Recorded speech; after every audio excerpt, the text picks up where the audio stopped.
And Dana, do you have any characters that you slip in and out of? Being Dana, really, that's what it is. I can't believe you described me as calm.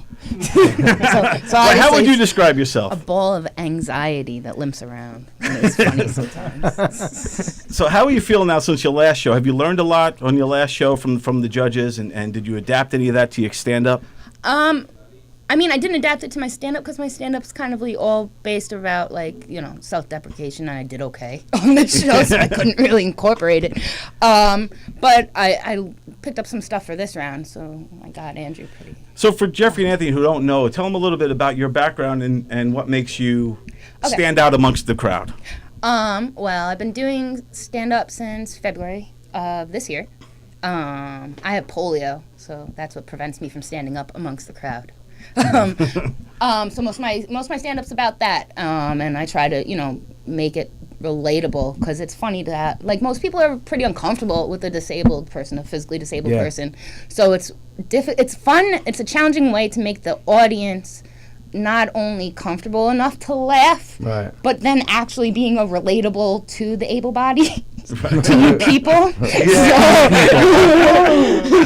think that was racist. Yeah, I know. What do you mean, you people? Ableist. That was disableist.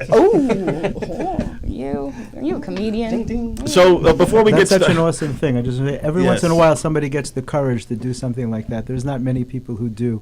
And it's a wonderful thing. It empowers people when you can do that. Yeah. And I think it's really fantastic. Well, I tell you, comedy in general, I think it's getting lost. I do a lot of situations where if you could turn, an awkward or an uncomfortable situation into a laughing situation, that's what comedy is supposed to be. But people get so caught up in the actual situation itself that they overlook the comedy aspect of it. Middle school and high school trained me for this.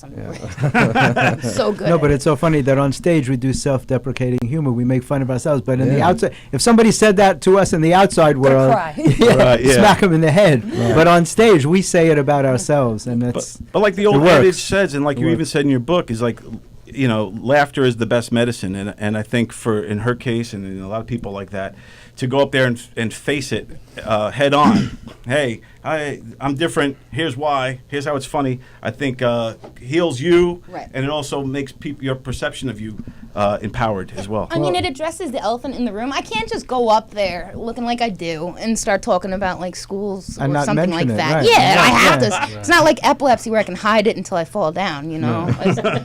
But what's interesting is that when you have, I do fall down.